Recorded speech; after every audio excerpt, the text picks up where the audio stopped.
So welcome everyone. I'm Dr. Emmanuel Adu. I'm going to be your facilitator for tonight's cyber chat as usual. Tonight we are looking at the introduction or the launching of our new cybersecurity workshop / internship, and we are going to look at what goes into it, and then we'll look at some of the items that we will touch on or the projects that you're going to be working on during the internship / workshop.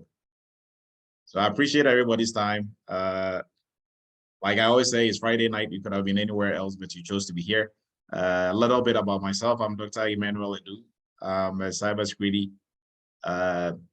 consultant, cybersecurity expert, everything cybersecurity.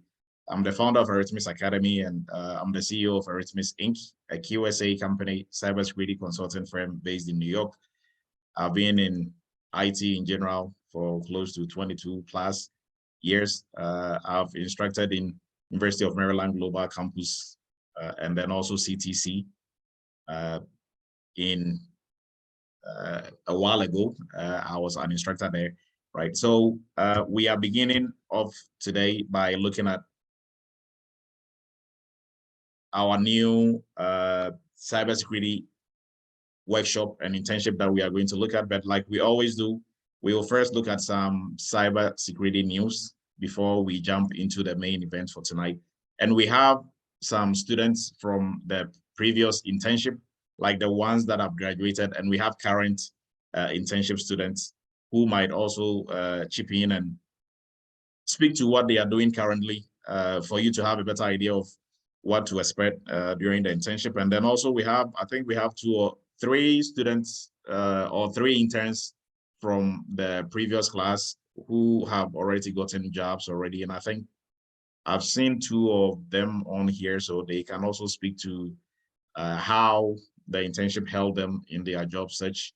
And also if they've started working, you know, how that is helping them on the job as well, right? So in cyber news, we are looking at first Mercedes. So for all folks on here who are Mercedes lovers or who own Mercedes, Mercedes has introduced ChatGPT voice assistants, right? I know with the infotainment systems that we have in our cars now, you can connect it to your phone, so you can still use Siri and, you know, all these other voice assistants that are there already. But Mercedes is working with ChatGPT to come up with a new voice assistant aid, right, to help you in your Mercedes. So this is starting off on the 16th June, I think, which is today. So 16th June, Friday today, yes, is when they are rolling it out. And in North America, there's going to be over 900,000 vehicles that are going to be equipped with this. And you have to install this on your Mercedes app to be able to use it. Or you can also use this command, hey, Mercedes, I want to join the beta program. And you are going to be in. Now, there are pros and cons for, you know, as we are getting smarter and smarter with everything, smart everything.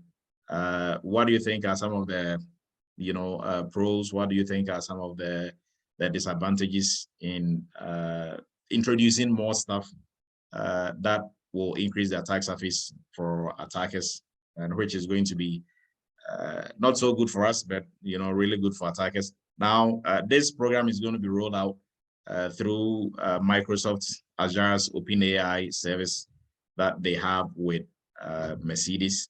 And Mercedes is going to be in charge of data privacy and also all the IT processes that will be going on, right? So for all Mercedes lovers, this is, I'm not sure if this is like good news. It's good news, but if you're like a really high up there in security and you are always like scanning for things to help reduce the attack surface, then you wouldn't be so happy about this. Although it's good, it's going to help, but then we have to make sure that we have so many defenses in place. Like that way, it's not easy for attackers to take advantage of this and have this also as an attack surface that they can use. And the next in the news is the United States, some federal agencies. So attackers have been hitting some, we'll call them APTs, right? Some APTs, an APT called CIOP. I'm not sure how they pronounce it. CIOP, right? They are a gang that hits companies with ransomware and extort money. And they have been they breached a couple of government agencies within the United States using a 0-day vulnerability that was found in MoveIt, right? MoveIt is a file transfer platform that some government agencies use, but likely for the US government, unlike other victims, all the data that they were able to acquire in this breach, they disposed of it, and they didn't really put it in the public domain. But I think they just wanted to make a mark, or like they just wanted to make a point that like they could breach some government agencies and add that to their portfolio, that they were able to breach these government agencies. They didn't ask for anything. They just breached, they were found, and then they just deleted the files that they got, right? So kind of a good news, but bad news.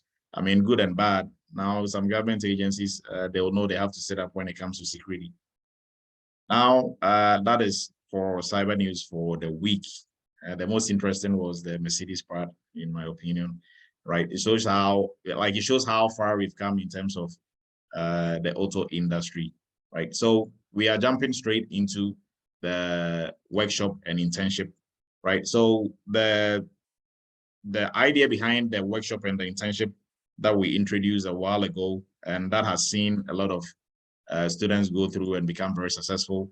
The idea behind that was to bridge the gap between the knowledge that you acquire when you go through any training, and then also what is being really done on the job, right? So that is the intent of this. Now, for students who are in the entry-level course, this is going to be an internship. For non-students and anybody else who wants to join, is going to be a workshop, right? So the goal for this program was to make sure that our goal at Eretmis ultimately is, what are you going to do on the job, not how to pass your certification and all that. If you know what you're going to do on the job, you have the knowledge and skills to do the job, you can pass your certification with very little or minimal stress, right? But if you can pass the exam and not know what to do on the job, you don't want to be on that side, right? Passing the exam, having all these certifications and not knowing what to do on the job. And what to do on the job mostly is not rocket science. If you've done it before, if you have the tools and you've been equipped, everybody on here can work effectively as a cybersecurity professional. So how do we bridge that gap between training, right, going through theory, concepts, foundational knowledge, and building your skills and your abilities to be able to function as a security professional? That is what this course or this training is going to give you. Right now, tonight, we are going to sponsor 3 participants on this call to have a seat in the next in our internship program that we are rolling out next weekend, right? So what you are going to be working on, you are going to be working on real world projects, mostly. For when we started off with the internship, we had 3 companies that we used to work for. It was Social Africa, ADDI, and Diaspora Care, right? Now we cut it down to 2, where I think the past graduates, they were working for ADDI and Diaspora Care. Now the new cohort, they are working internally for Eretmis, so Eretmis Inc. and Eretmis Academy, right? You'll be working on real world security projects for the companies that you'll be assigned, that you'll be working for. And then also for the projects that you're going to be working on, we take you behind the scenes, go through the science behind why we do what we do, and then show you how you are going to do it. You are going to be working in teams, right? You are going to be working virtually. So we are setting you up, giving you that environment if you've not experienced that already. So you know how to work in a virtual team, you know how working remotely, looks like, because on the job, most security jobs, almost 90% of them are remote now, and they are big boy, big girl rule, right? Nobody's going to chase you around to tell you to do anything. Mostly they are project based. So if you have something coming up, there is a project going on, you are supposed to submit it around this time. The ultimate goal is you submit it or you do the project as it's supposed to be done, right? Nobody's going to be chasing you around, and you don't have to clock in and clock out. So same, we've set it up that way. It also fits everybody's work schedule. So you don't have to, put your 9 to 5 on, on a pause. Everybody can do this, combine this with whatever you are doing already, right? So this is going to prepare you for the job market. And also for us, what we pride ourselves in is during your interviews, during any interview that you go to, you are going to speak to what you've done, not what you've read somewhere or what you've studied at school, right? That is the beauty of this. So most of the students who are on this call, who are currently in their internship and those who have graduated and those who have gotten jobs and working, we open the floor for them to, chime in and also give their thoughts on this. But let's look at, some questions that might pop up. So who is qualified for the internship/workshop? So for our cybersecurity entry-level students, if you are almost done with your training, you are qualified to do this. If you just started, you are not qualified, right? You have to go through the training first before you'll be able to jump into the internship. And for them, it is part of the entry-level package, so you don't have to pay anything extra for this. Now, for non-students, non-entry-level students who want to participate in this, at least you have to have some training in cybersecurity, because when you get into this without any training, you'll be doing yourself a big disservice, right? With no background, nothing, zero. Although we try to break everything down in terms of the projects, but still, because you don't know what you don't know, right? You wouldn't really appreciate what is going on. And most of the stuff, if not all of it, is going to be over your head, right? So you don't want to find yourself in that space. Now, some folks have gone through other training elsewhere. They have Security Plus, they have CISA, they have all these other certifications, but they don't really have any real experience in the security space. So this is what is going to help you bridge that, right? So the projects that we are going to work on, we work on roughly for each cohort, we work on about 10 projects, right? And these projects, they cut across the whole entire cybersecurity space, right? On the blue side. So somebody might have worked in the cyberspace for maybe 5 years, but the projects you are working on, they've not had a chance to work on such projects, right? So we try to cut across, all different projects. That way we expose you to all these different projects, right? So anybody qualifies if you've gone through some training already, if you've gone through some security training, if you have some certification, if you've gone through college, you have a degree in cybersecurity, but you still think, you are not really confident about your skill sets. This is going to be the program that is going to help you bridge that gap, right?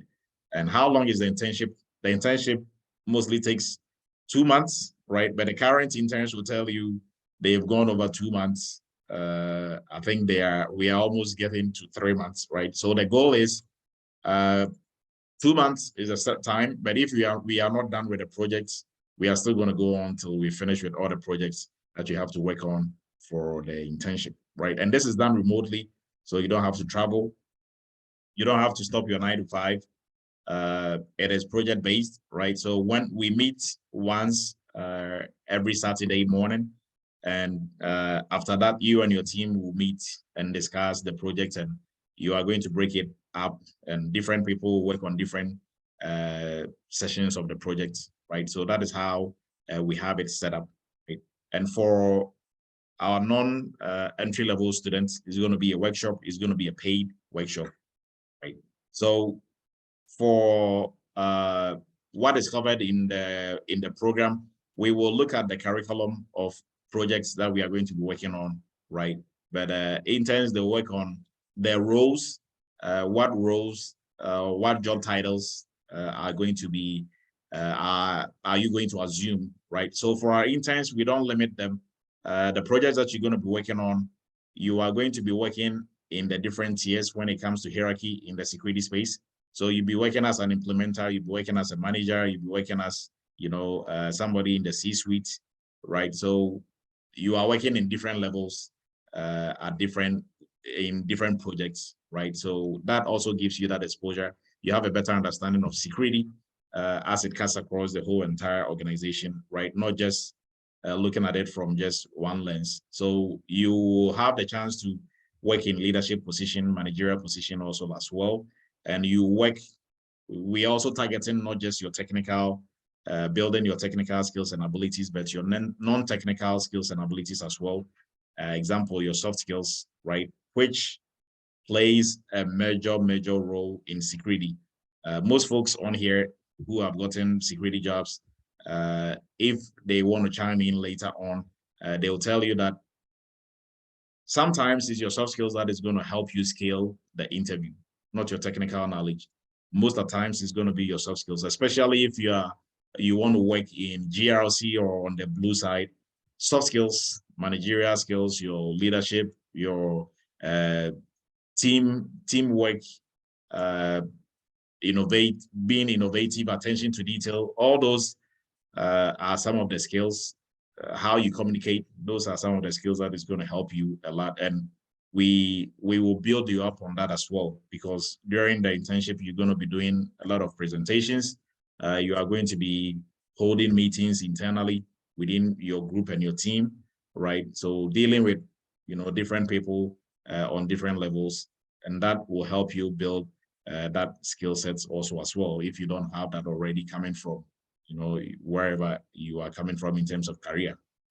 So some of the positions that once you're done, you can apply for, or even during the internship, some of the positions that you might assume is the following that we have on here. So security analyst, security architect, like your security leadership team, right? Compliance and risk management team, you're going to be working in teams like that. Incident response is a big one.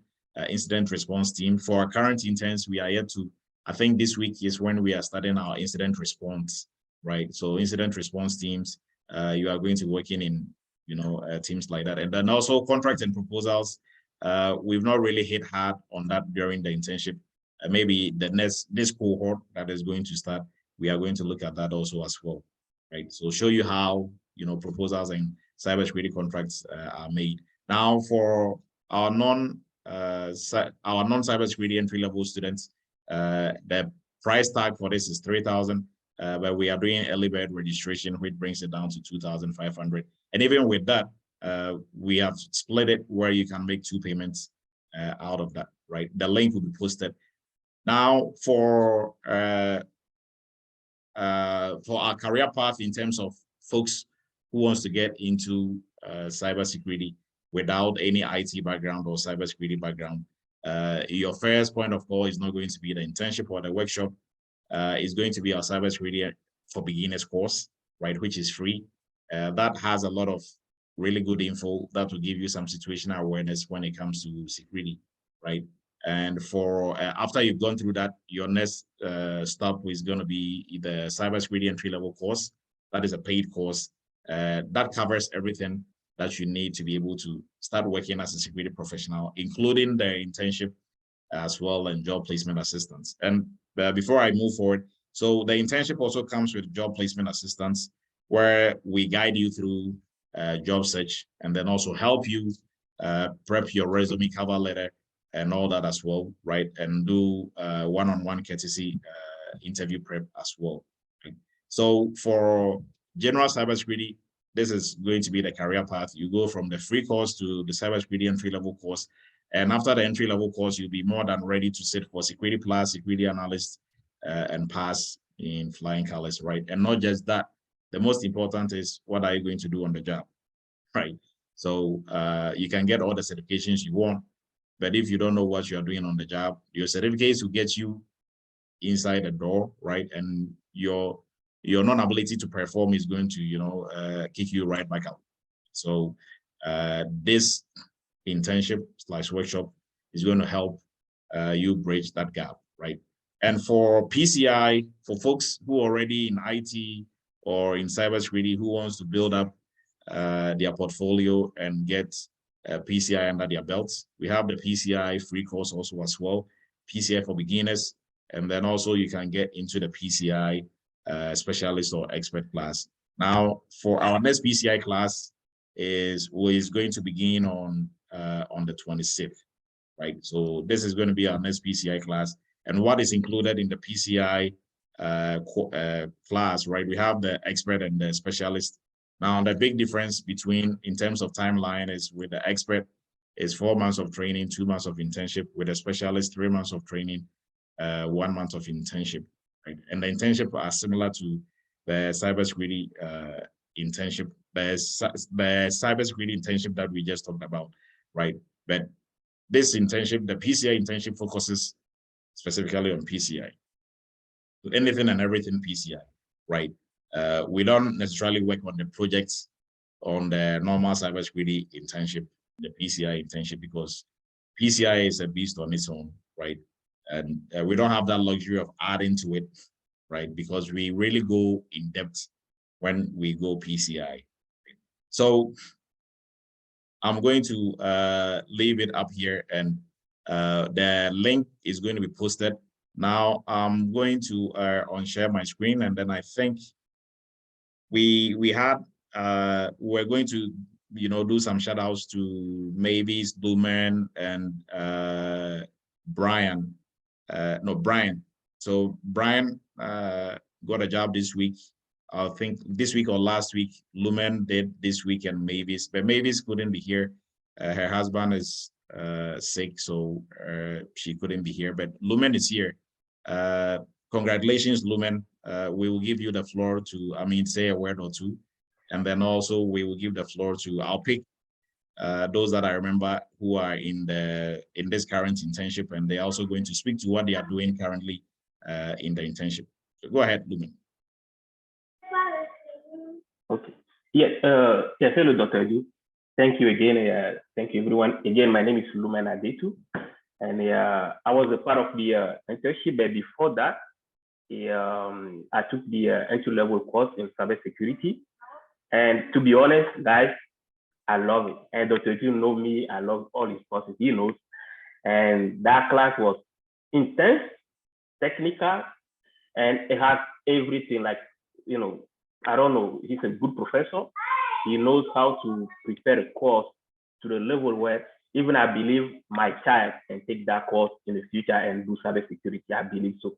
Any kids that is in high school can take that course and become a better cybersecurity guy. So I took it, but to be honest, after finishing the training, I thought I can get a job, but it was not easy. And interviews wasn't easy. Those questions, when they come, you start thinking, you're like, how to answer this, although you think you know it, but you are not putting the mindset into the real world. You are not connecting those 2 years. So I believe I spoke to Dr. Adu, and he said, but don't worry, after the internship, your mindset will change. That's when we get into the internship. And the internship, you may look at it like, maybe, I think some people will be thinking, oh, this is not the real company. Yes, we all had that idea, but it doesn't really matter. As long as everything that they are teaching, because if you see the program is intense. No joke, guys. Like, you can get a job in any field, in any area that Dr. Adu cover in internship. Okay, you can be a consultant, you can be I don't know, you can do GRC, you can become, you can be a part of cybersecurity. You can do architect, you can do engineering, you can do analyst, because everything is there, guys. So to be honest, this interview, I'll say number one, my friend say that they are looking for someone right now, women, they're looking for PCI guy.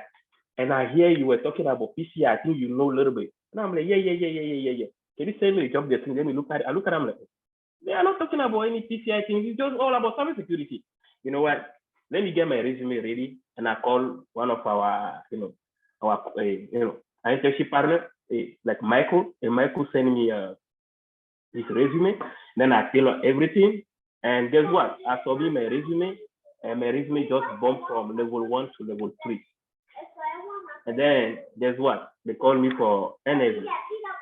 The first interview, I believe, I don't know. I studied so hard. I went through the PCI partnership course that we did to, how to approach a company, what question to ask, because they do give us a crash course on PCI, so I do understand. With a little help from Michael as well, it set me up, apart. Then when I went there, trust me, they asked me, what do you know about PCI? That's it. And I just brushed them everything about what I did in the cybersecurity. That's it. They didn't ask me any questions. It was just like I covered everything that they wanted to ask. And somehow it was mainly more focused on how I'm speaking, being humble, being simple, being loyal, and then talking to them and listening to him. Then he was so happy. He said, Lumen, I'm going to send you to the hiring manager right away. So then I got called to the hiring manager. Then the hiring manager, when we spoke, he introduced himself.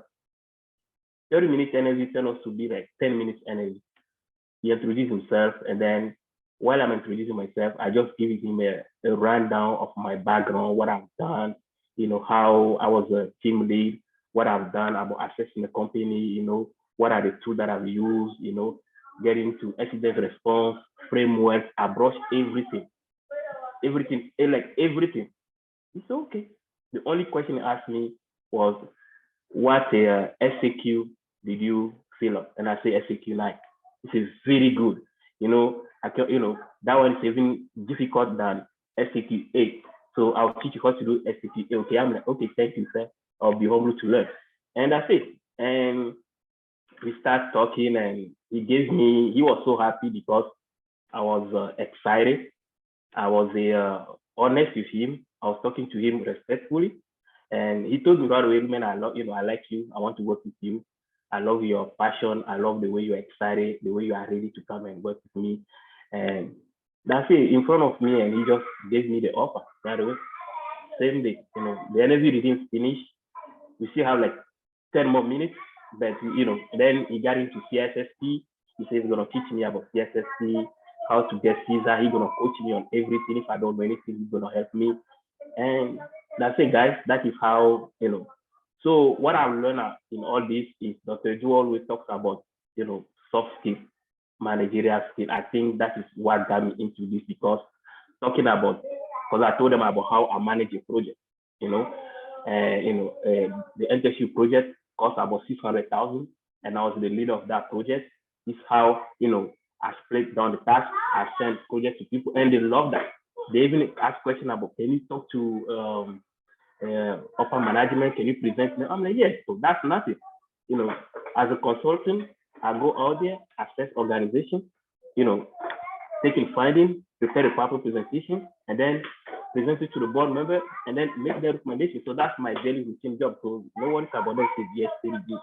So things like that, I think you guys need to, don't take the internship for granted. And it may look like it's expensive, or it may look like it's okay, I don't care about this, but you're gonna regret it if you don't pay attention to it. Another why. Before this interview, I was so desperate, and I was talking to one of my friends. I said, hey, let me connect to this guy that's been helping people to get a job. I thought to this there's what they do. The guy was like, Lumen, I'll charge you $200 an hour to talk to him. I'm like, I thank you, I'm not interested. He sent me his link that he provides cybersecurity training. I look at him like, and I called him and say, yo, what you're charging for 3,000, the one that I've done, he says, hey, I've done everything so much that I don't think any of your costs is even hard, because he's doing only audit, but charging like 5,000. But here we are doing everything from analyst, cybersecurity engineering, architect, risk, like, I don't know, if you want to be GRC, you want to get into incident response team, third-party risk assessment. Like, guys, you have it all. I don't know how to explain it, but you have it all. And our resume, you may think it's not powerful, but I think it's powerful, man. The way that you prepare the resume, before I wasn't paying attention to it, the one day I started looking at it, oh, this is already well structured. Why am I suffering? keep sending me, man. I keep sending, and they love it, and it works. So again, that's what I have. I don't know if you have any questions. And I love his classes. And I wish I'm smart like him, but I think I'm getting there. And I'll get there eventually. That's what I have to tell you. All right, Lumen. Appreciate your kind words. And how many jobs did you apply for before you got this one? You don't want to know. I think it's more than 500, because at least Mona was applying for the job. Me, at least every week, every day, at least 100.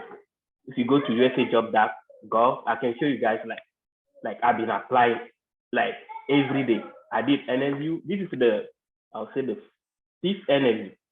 The other interview, they don't joke, man. Guys, they'll ask you, at least I get 10 to 15 questions, all pure technical. They go in depth. Sometimes they'll ask me some question and then I'll just forget everything. And I'm like, okay, I don't know. But just be honest, man. Like, I don't think there is nothing wrong with it. And it hurts. And I'll call my other, friend like Michael, or talk to him, say, hey, Lumen, it's okay, relax, man, forget about that. Let's move on. So at least 500 guys, since last year, I've been applying, no joke. I've been applying every day, Saturday. So, like, I don't sleep at night. I'm here applying, keep rehearsing, and even, before the interview, Dr. Ju always send us those questionnaires. I think we have like over 100 questionnaires, or maybe 300 questionnaires. I went through all of them. I'm not going to let you. The weekend, me and Michael and George, we went through all those questionnaires. We answered all of them. Sometimes you think you know, but you don't. They'll ask me a question, I'll give the answer, say, no, man, you are wrong. And they'll give me another, oh, yeah, you're right, it makes sense. That's the correct one. So please, be connect with each one of other, network, among ourselves. Don't just put everything on Dr. J. I know he's busy, to be honest, guys. We have over, I don't know how many students he has, but he has a lot. So he cannot, service all of us. So guys, network among yourself, help each other. And I believe, you can make it. All right, Lumen. Yeah, so Lumen was talking about Michael and the other, I don't remember the other name that you mentioned, but George, they were all in the same internship. George. Yeah. So I think like they were, you guys were in what, ADDI? That's okay. Diaspora Care. Okay. Brian is ADDI. Okay. And Brian, I think Brian is on here. Oh yeah, okay. Already. Is Brian? I saw him come in. I'm not sure if he's still on there. Can you hear me? Oh yeah, Brian. Hey, how are you doing? So your email, you're going to receive the reply maybe hopefully by tomorrow. They didn't forget about you. Oh, excellent. You want me to speak on something, huh? Yeah. So I mean, Lumen. So you, Lumen, Mavis, and I think somebody else got jobs. I think last week, this week. So if you can also speak to what you did during the internship and how it helped you in the current role that you just got. Absolutely. I'm going to say that this was one of the best helps when it comes to, you can call it school, however you want to call it, but this internship meant so much to me, and it did a lot for me, and especially the other interns that were in the internship. I'll say that me personally, Dr. Du helped me in so many ways through the internship, with just listening to him and just paying attention to his words and what he said. And I necessarily didn't have to reach out to him personally to get any coaching. I just listened to his different videos that he would post out, different cyber chats he would have every Friday, uh, listening to him on the internships and just studying and taking notes and learning the craft, learning what he was talking about, learning how to talk the companies need, learning what they want, and just to I'm not going to be here long, but I'll just say this. I put over about 500 applications as well. And I'm going to later on give a big testimony about it. When I piece everything together, when he later down the road maybe give me a personal interview. But I'll just say this: I prayed. There was days I fasted. There was days I was listening to different people say, you know what, this is the one. This is going to happen this time. And I went through 7 interviews. 3 or 4 of them, I was I was down to 2 candidates, but they chose them because of at the time it was either certification or they had a bachelor's degree. But uh, that wasn't the importance important. So I just got hired June 6th, start Monday, and I'll be a data privacy analyst. Uh, it's a little bit less of cybersecurity, but it still has cybersecurity in it because you're protecting people's information. So it still has some of the NIST, still has some of the things that you hear about like NIST, ISO 27701, all those things, the frameworks, they still have that in the position that I will be doing starting on Monday. But just wanted to say that uh, this part of my testimony is that um, all my life I interviewed for a job and I would get it just like that. I'm real good at interviewing, but for some reason, and I know the reason now, why I had 7 interviews. The reason was because of cybersecurity. This is a job. This is a position that you're going to just have to fight for it. So I had to go through this to let people know that's on here now that there's going to be days that you want to give up. Don't. There's going to be days that you get ghosted by a recruiter. Don't give up. There's going to be days that people will say, it looks like you have the job, but the next day they say, nope, they didn't want you. There's going to be days that you're going to put in 100 applications and you don't get no response. There are going to be those days, but I'm telling you, the no's build your character. The yeses give you your paycheck. So you just keep going through the no's until you get to that paycheck where it says yes. I'm telling you, stick through the internship, learn as much as you can. And I'm telling you, on the other side of this, when you stay consistent, you thank you. Thank you, Brian. And didn't forget about your email.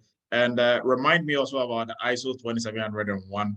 I'll send you the document, Eretmis licensed one for you to take a look at for your job, right? And so that for Mavis, I think Mavis is not going to be here with us tonight.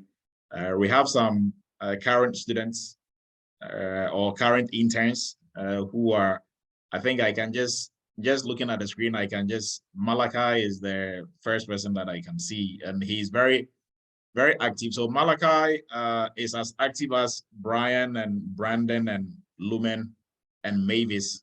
So I wouldn't be surprised if maybe probably at the end of the internship, he's the first person to learn his big cybersecurity job, right? Go ahead, Malachi. I just want you to speak to what you've been doing or what you and your team have been doing in the internship so far, and what has been your what has been the experience, right, from the time you began to now. What have you learned so far?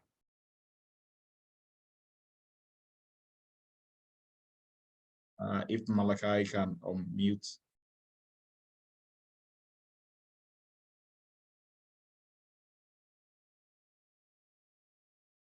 Malachi, can you hear me? Is my audio good to go? Or I'm having some audio issues?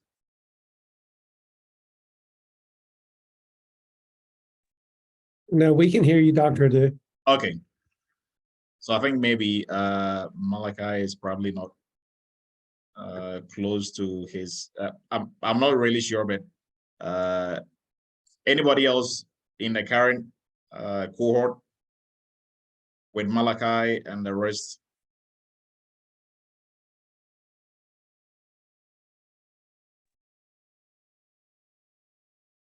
I can't just see like by the names. There's like a lot on here. If you're in a current internship, you can please can you please raise your virtual hand?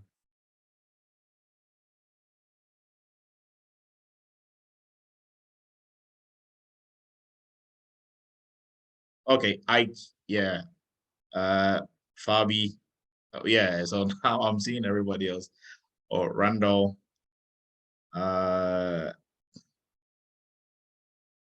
so Randall is in their PCI internship. Fanta. Okay, so I'll let Ike go and then Fabi, and then we might probably wrap it up, or maybe probably have like everybody else go. So go ahead, Ike and Fabi, and then Fanta. What have been your experience so far in terms of the projects that you've been working on? Wow, good evening, everyone. Good evening. Yeah, it's thank you. It's been great. It's been awesome. I feel like I'm just gonna make it very brief, so I don't take the whole time, so I can give other people space. I think it's been a wonderful experience. We work in groups since we started working on the internship. We started with first of all the entry level courses, which you put us through, then split over the groups. We're working for Eretmis Inc. It's been great experience. We've done from baseline, we like everything that we're supposed to know. We've gotten it to the baseline. We've done the CIS. We've done the NIST 853. We've done the mapping. It's now we're doing the risk assessment. It's been great experience, like all in one. And each of these programs we are doing, when we go into the project, we go into it as group with all we have learned. The videos are there. Most of the time we go through the video to see, okay, how we're going to do about it in my group. So we would look at it to be like, I'll have a great person like KGA in our team. He's been very great. He put us through inspection. We're all working together like family. It's been awesome. I feel like we're already doing the job because all the projects, we all put our hand in it. Everybody will learn it. And anyone you are missing, the team comes in to say, okay, where do you need help? You are helped and you will know how to go about it. Like on my own, I can do so many projects on my own now because I did it together with the team. So I know how to go about it. I know where to get the information. I know how to put it. So it's an awesome experience. Like if I start saying how happy I am and what I've learned so far, it will be like, I've already talked to some agency in my resume that I submitted. They called me. She said, okay, she want to submit my resume. She want to know my background. So with the project that we did, I spoke on 2 projects, the NIST, the CIS, and like the baseline, 3 of them. She was like, wow, I'm impressed. And she sent me, Dr. Do, I sent you the interview that I got already. Mm-hmm. She called me, did the interview. I sent it to Dr. Do. I said, Dr. look at what I'm getting from the resume I submit. What do you think? He said, okay, it's good. Do this, do this. I did it. She called me, she did the interview. She said, okay, I'm definitely going to get back to you. I like your answers. You did it because I spoke on the project we've done. She was like, great. She gave me thumbs up. She said, great. So guys, this is the deal. If I start talking the experience, now we're not going to go here. So I'm going to stop it here. But it's an awesome experience and I'm on it. We are here. We're going to get the job. I'm sure of that, 100%. Thank you, Dr. Du. All right, thank you, Ike. So I'm going to let Fabi go, and then Fontar, and then Rita. Go ahead, Fabi. Hi, everyone. I am so excited and happy that I joined this great family. It has been an awesome experience for me. Really, I thought I didn't know anything. I was dumb, but joining this group has revived me, has brought a whole lot of things out of me, have even let me know who I am, because the projects that we are doing, you need to think about it. You have to do research. it's awesome. I don't want to say much, but it is awesome. Thank you so much. And it's making me very brave, and I can talk about it. NIST, the CIS, whatever question about those things, because we have gone through, I can talk about it. And I can see that now I've been a talkative because I know what I've learned.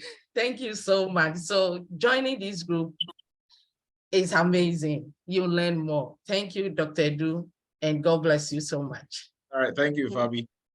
So Fabi is stressing on the networking piece, which is also a very big added bonus, because like Lumen was doing interview prep and going through with his cohort, right? Like his interns, like his buddies that he got from the interns, although they've graduated and everybody has gone their way, but the groups, we still keep the groups together, right? So you are still going to be part of the bigger family, right? So Fanta, go ahead.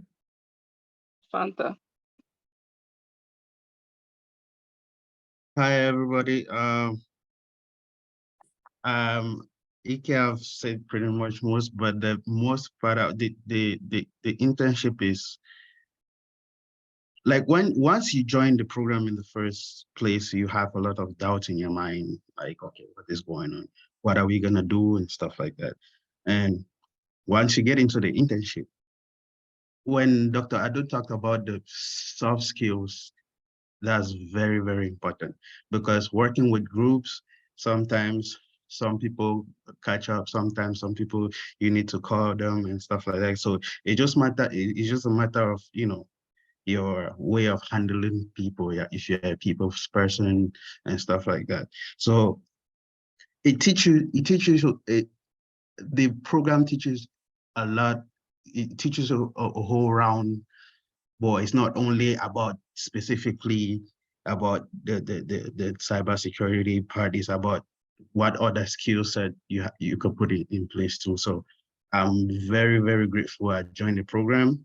I'm also taking the PCI DSS program, which is Dr. Edu warned me about the workload. So now I'm seeing it, but you know, I'm pushing through. But I'm so happy that I found myself in Eretmis Academy, and whoever is thinking about it, you're in a good place, and you should really consider. I'm just gonna leave that for there's too much to say, but I'm just gonna leave this for now. But this is one of the best decisions I've made in my life, so I'll just leave that. Yeah. All right, thank you, Fonta. Rita, go ahead. Good evening, everyone, and I'm so happy to actually share my experience here.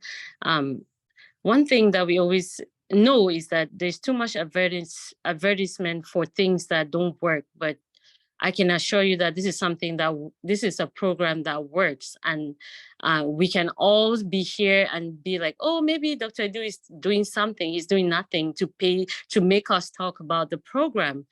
It doesn't even matter your background, because I'm a teacher and educator by profession, and I only started through introduction in the entry level course, and then so I have not come in contact with any of these courses before. I don't have no background in IT, nothing. I already said my background is in education, and being through this, like the entry level course, and then coming to the internship, it's very, very structured by Dr. Edu. He knows what he's doing from like when he says that he's a university professor, I do agree with him at this point, because he's organized it, and you don't have no question in your mind, like, what am I doing week 1? What am I doing week 2? Week 2, you're gonna start with the initial assessment of an organization security posture.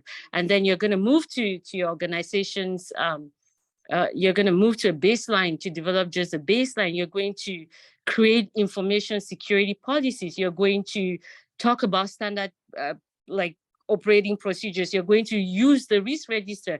You're going to talk about third-party risk management. You're going to do incident. So there is just a lot. Like, it's not it's not fluff. You are going to get something. That's something that I'm noticing that, well, if they ask me about a project, look at the number of things that I've already listed here. I'm going to be able to say something. You're also going to develop the soft skills because you're working in a team. Yeah, there's going to be some days that you know something in the team. There's going to be days that you don't know. You don't have to worry about it because you structured the teams in such a way that you're going to get support. So I don't want to hijack the time, but you're not going to regret this investment if you're thinking of making it. And you have to trust the many people who are coming out and saying that Dr. Edu he knows he's what the salt. I mean, he's what everything he's telling you, and he's gonna hold your hand through the process. Thank you very, very much. All right. Thank you, Rita, for the kind words. But I think what Rita and everybody didn't add is that there's a lot of hard work. You're going to work your behind off.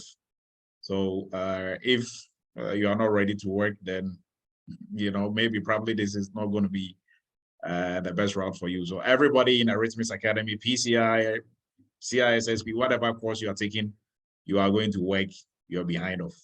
So that we can assure you. And you have to do that way on the job. Now it becomes easier, right? So we put so many obstacles in front of you. That way on the job, most of the things that would already be there, like will be there already. We let you create it. That way, when you go there, you know, it's easier. So an example, this is not even in the internship for the entry-level course. We let you go through building your own cybersecurity lab, you know, installing all these programs and softwares. And, you know, sometimes people get frustrated with it. It's part of the training, right?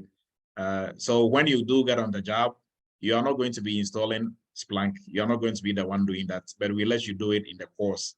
That way, even during interviews, when somebody asks you if you know how to use Splunk, right? You'll be there rolling your eyes like, what are you talking about? I spent like 3 weeks trying to have Splunk work, you know, installing it, let alone use it. So Not easy. yeah. So we put all those obstacles in front of you. That way it builds your confidence. When you get on the job, Splunk will be installed already. All these softwares will be there already for you to use, but we just don't want you to know how to use them, but put, you know, extra obstacle in front of you. That way your confidence level is very high. And then for tools that you didn't even encounter, you can easily use them because of, you know, what you've gone through in terms of using the different tools, right? So you are going to work, and the work is going to pay off on the job, right? So we can confidently say that students who come out of our training, even if you didn't take it that serious, but then you met all the requirements and you are able to graduate, you'll be able to work anywhere in any role, right? With the exception of pen testing, if you didn't take a pen testing training, or ethical hacker. The rest, blue side, you can do anything, right? Engineer, you can do analyst, name it, anything within GRC, within all those space as well, right? So no internship. So Chris is asking, the internship is 2 months, not 3 weeks. Go ahead, Kenneth. Yeah, you can ask your question, Kenneth. Well, yes. Can you hear me? Yeah, I can hear you. So my question is, can you get a job after the entry level course? Most definitely. Lumen, huh? Yeah, Lumen, who just spoke, he took the entry level. There are a lot of folks on here who took entry level who landed jobs. So entry level prepares you for the job market, right? It's not an introductory course. Our introductory course is PCI is cybersecurity for beginners, right? Entry level will take you deep down at the bottom of the ocean in cybersecurity. So you get everything that you need to be able to work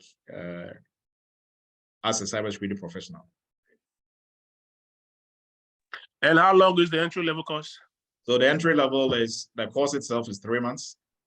And then you have 2 months of internship, which we are talking about right now. Right. So on average, it should take you 5 months to go through everything. Okay. Thank you. You're welcome. Sorry, I didn't catch the price for the entry level program and what the schedule is. Oh, so the entry level is self-paced with one-on-one help or tuition when needed. The price for the entry level is $5,500. On the website, you see different installment payment options there as well. Right, so you can also finance through Meritize, or you can do in-house installment payment options up to, you can pay over 8 months with no interest. Right, so these are some of the projects that you're going to be working on. Right, all these projects, I think Rita also like mentioned some of it. So mostly for the first week, we do some situational awareness. For the internship, you are going to do an assessment of your security posture for your company you're going to be working for. And we don't do that in a vacuum. We use some of the frameworks within PCI, within cybersecurity. So CISSP. So pardon me if I keep saying PCI, because I was in a little PCI conference earlier today, right? So we use CIS controls, we use NIST. For this cohort, we are still going to work on ISO. We are still going to work on ISO 27001. At least you're going to have that exposure as well. I know Malachi, brought that up.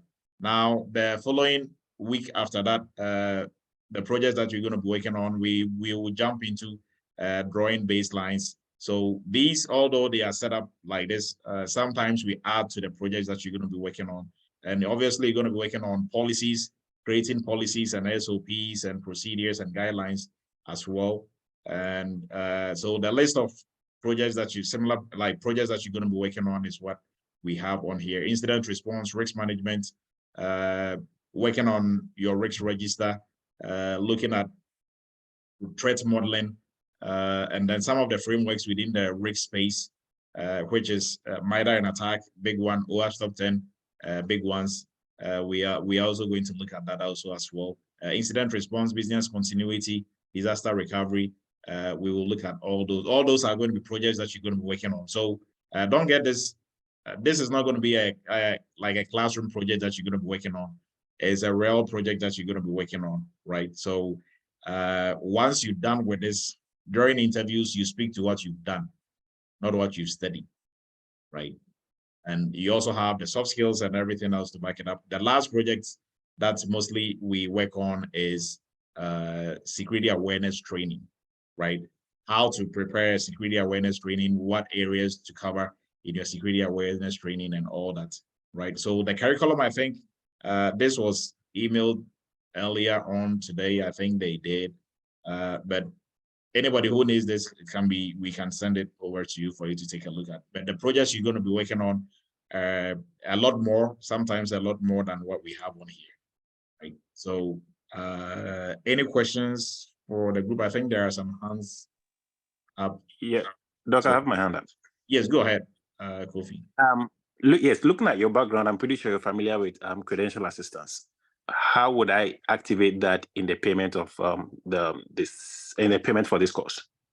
Okay, so in terms of certifications, for the entire class, I understand I could use the Army's credential assistance to take care of classes such as this one. Cool. So that cool, like you're referring to cool, right? COL.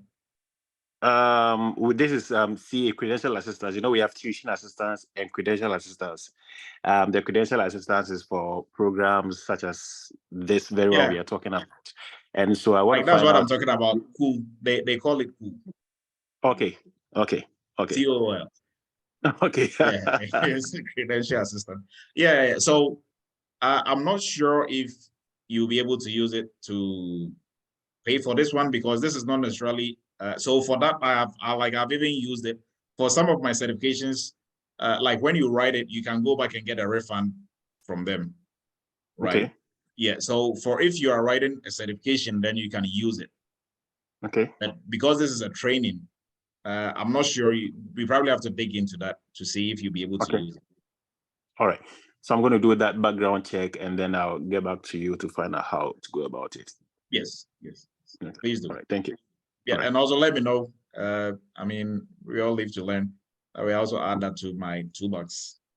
Sure, because I had this discussion just last weekend, and I had some of my my higher ranking guys more like coaching me on this and telling me that you could do this and that and all that. And I even brought up the fact that I want to take a course with you, and they actually gave me the green light that I could use it.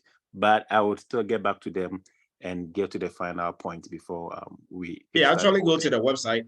Mostly for me, like when I was on active duty, although you hear certain things, you know, from different quarters, I always go to the source, right? Yeah, so go to the website. I think it breaks it down what you're eligible for, and if you have any questions, you can always shoot an email to their support team, right? Yes. They have better info than the PP network. Yeah. Okay. Right. Sounds good. All right. Thank you. You're welcome. I have a question, please. Go ahead, please. The PCI course content, is that aligned to version 4.0 now, or? No, I know so that's we not are coming we are out. still going through 3.2.1, but before the year, you know, turns corner, everybody who's going through a PCI class, we're all going to come together in a big class and go over PCI version 4. Okay, thank you. Yes. Well, yes, you can go ahead and speak. I think we have Jason and then Tijuan, if I got your name right. That was me with the 4.0 question. Oh, okay, okay. Thank you. Okay, thanks. All right. Jason, go ahead. Doc, I'm jealous. I'm seeing success, and you know my situation. I can't join the success.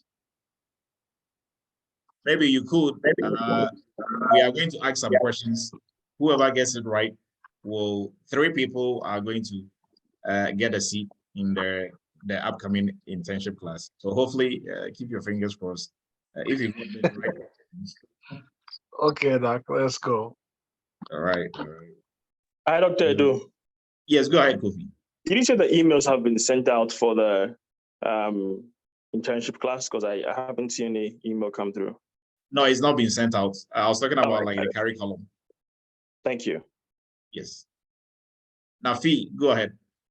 I think Nafi just lowered her hand.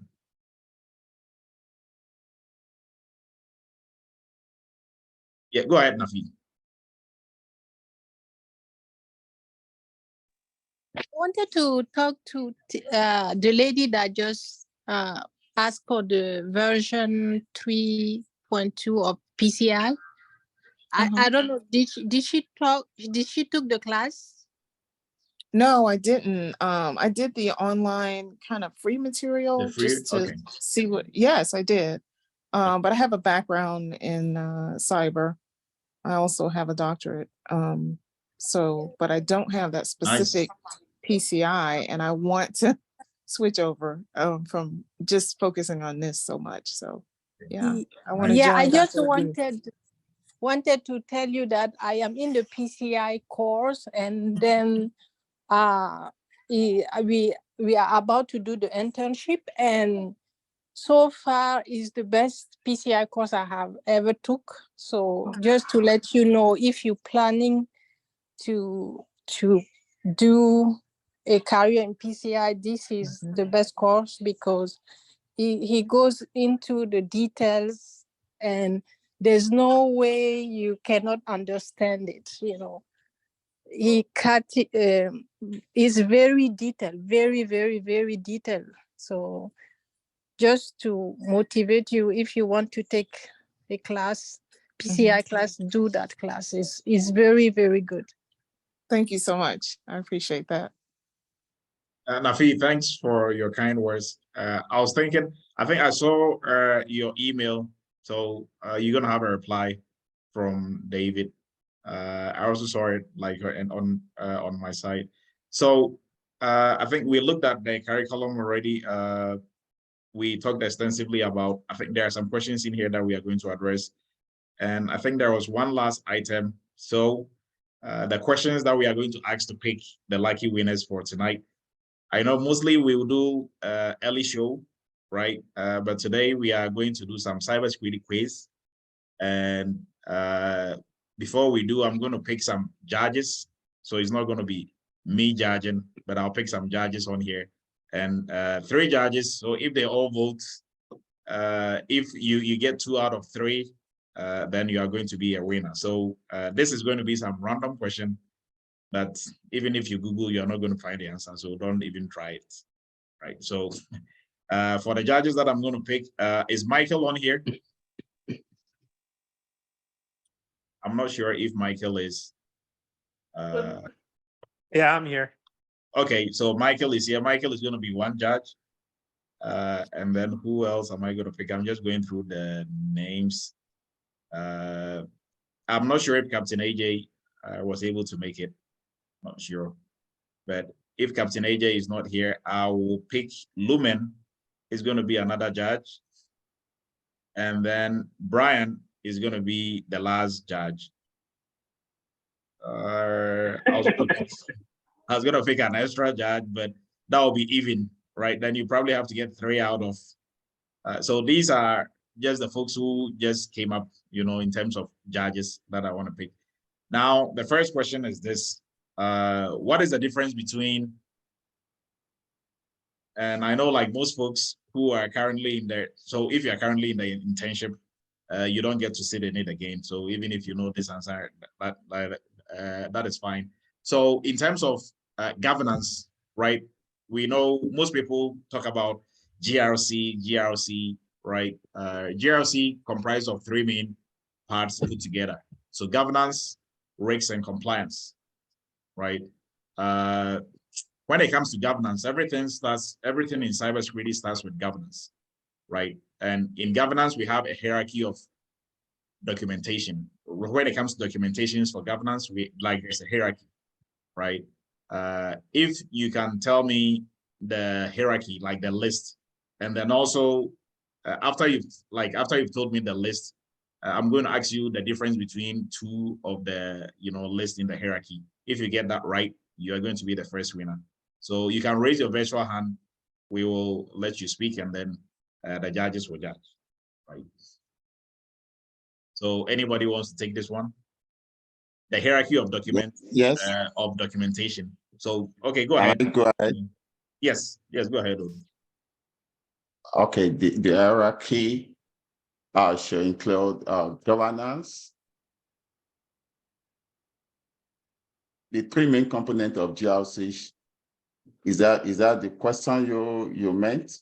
No, so when you come to governance, right, we have documentations, right? So what I'm referring to is we have guidelines, standards. Those are the things I'm talking about. And for those documents, we have a hierarchy. So one, is at the top, followed by another one, followed by another one. Anybody wants to give it a shot? Nafi, go ahead. Oh, wait. TG will go, and then Nafi. Okay, policies, standards, and then guidelines. Yeah, you are missing thing 2. Okay, policies, standards, processes, procedures, guidelines. You are missing 1 now. Okay, I'll go back on the bench. Yeah, 1 more. But at least you have almost all of it. Nafi, go ahead. I would say standard, then policies, then procedures, then processes. You are missing like 2. Okay. Okay, Jason, go ahead. Policies, procedures, standards, baselines, and guidelines. Okay. Great. And what is the difference between baseline and guideline? Baseline is the minimum standard that you're trying to implement. That is going to be for Jason. Oh, sorry. Go ahead, yes, Jason. so piggybacking of that very nice, correct answer. Baseline is the minimum standard set throughout the entire community. And the guidelines are within the specific company, how it's supposed to act, the standards and benchmarks set, and the procedures that are going to be followed as well. So, guidelines, like, are they enforceable?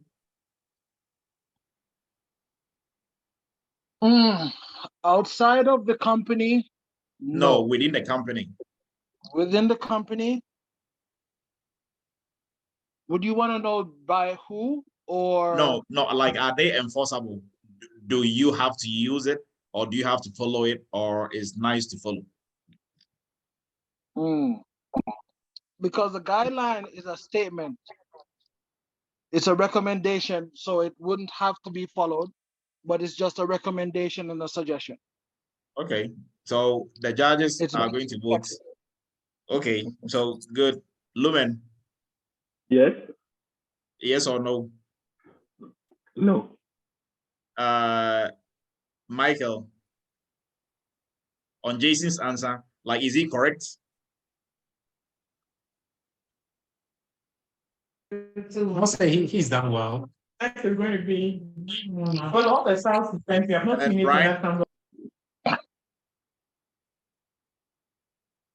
up. What about Brian? How is Brian going to vote? Yes or no?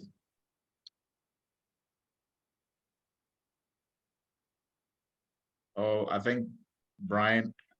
I don't think Brian is here. Okay, Brian probably got kicked off. Okay, so I'm going to give it to Jason. Jason, you are about 95% there. So Jason is the first winner.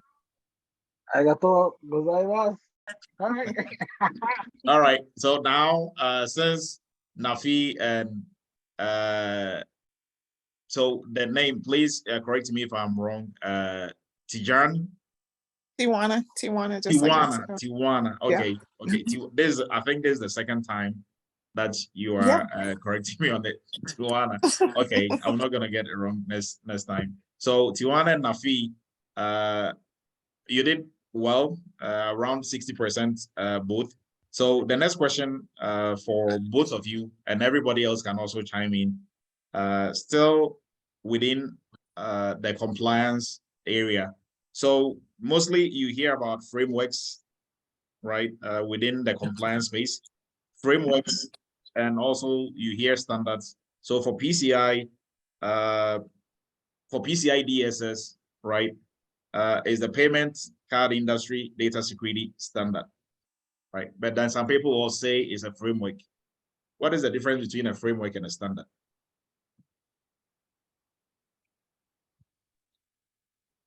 Could it be that a framework is just a guide, right? A guide for you to follow. A standard is something you have to actually do.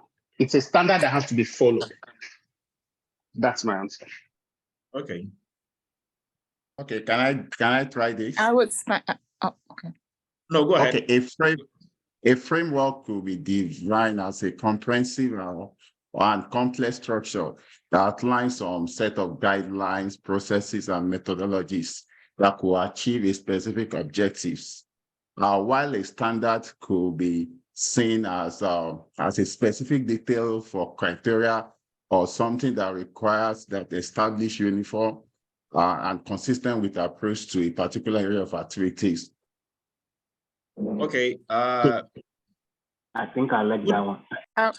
No, good answer, Olu, but I want you to speak in human language. Okay. Which one should I rephrase? No, like, just speak like you are explaining something, right? You are Your answer is too academic. Technical. Okay.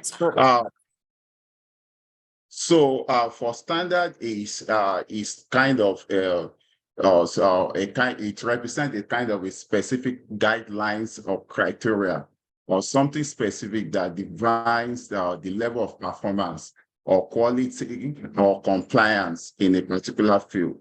It could be pretty.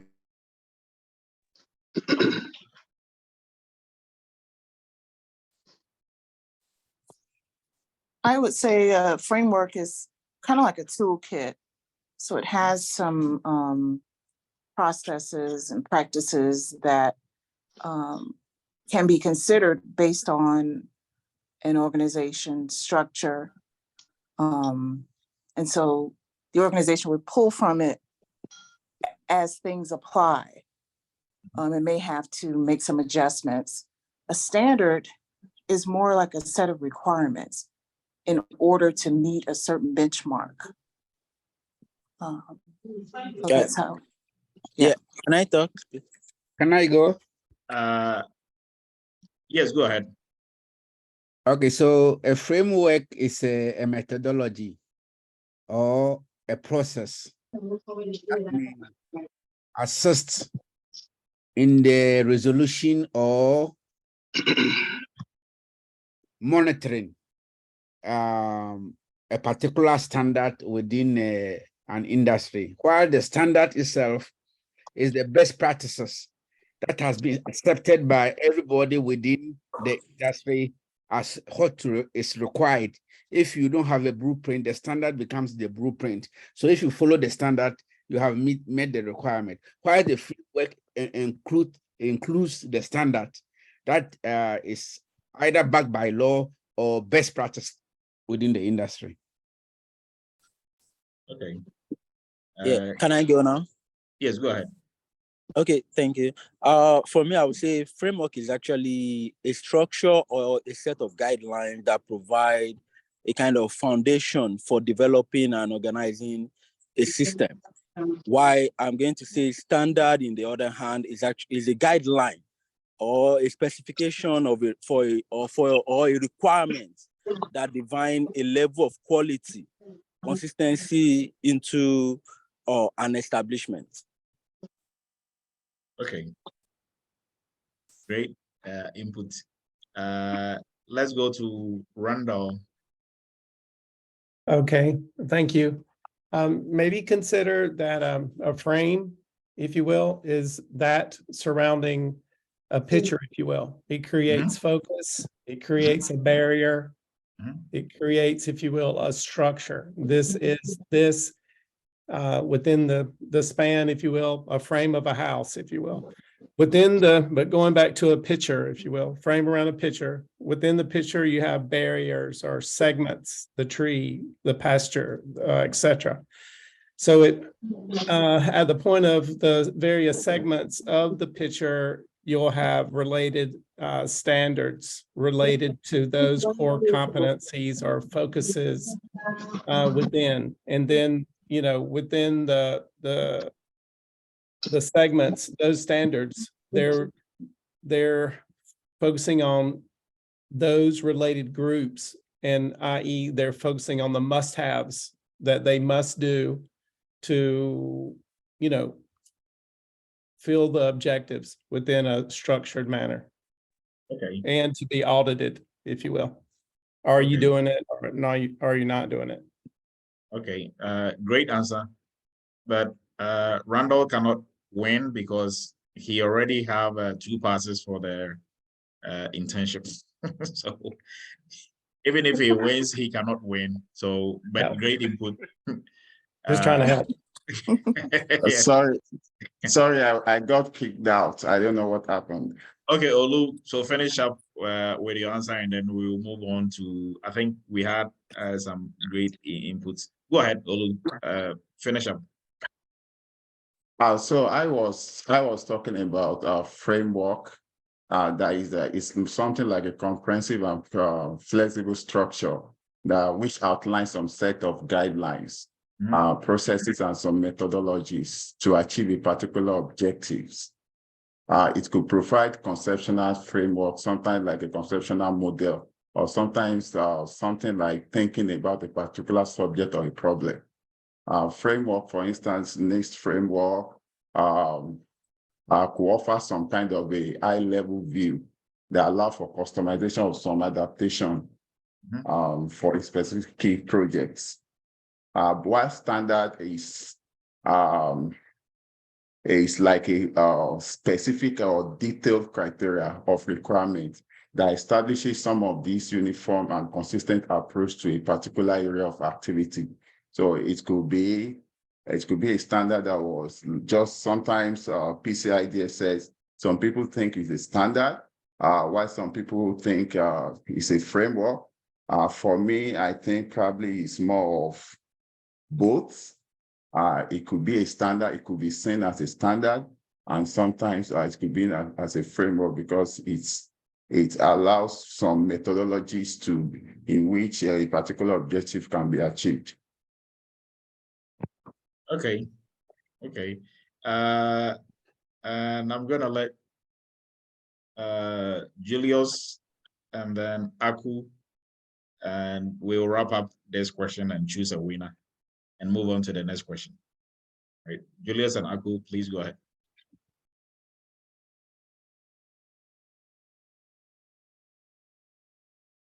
So Rita and Fabi are going to go because they know the answer already. Okay, so I'm gonna try mine. So what I'm going to say is like, I'm gonna keep it short. So the standards, I can say that are the best known practice, right? So while the framework are those that normally put in practice when it comes to, how can I say it? So basically what I'm going to say is like, the standards, they are like the best practice, and they are like specific, and then the framework, they are kind of like general. That's all I can say. Okay, great input. Julius, please go ahead.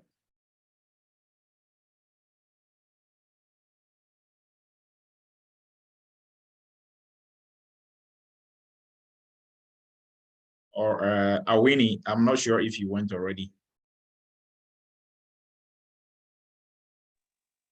Hello, are you getting me? Yes, I can hear you now. I think you are muted. Okay, yes. So I'm saying that standards are best practices that are accepted by players in a given industry. So a clear example would be PCI DSS. Whereas on the other side, frameworks are concepts that drive the activities of a given industry. I'll put it that way. Okay, great point. But still, your answer, we are looking specifically at cybersecurity or information security compliance world, right? So all the answers you are giving are right. But within the compliance world, standards and frameworks, what really are the difference between the two when it comes to information security? So that is what we are looking at. So, okay. Great insight. Great insight. So I think Winnie, if I'm getting your name right, you can please go, and then Matt, we are going to let Matt go, and then that is going to be it for this question.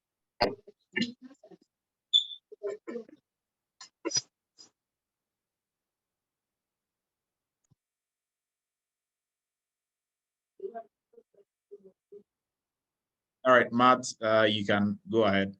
I think Winnie probably putting on mute. Good evening, Dr. Du.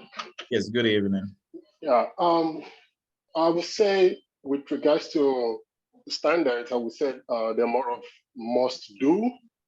And in terms of, and also a failure to comply to standards will generate or warrant punishment or penalization.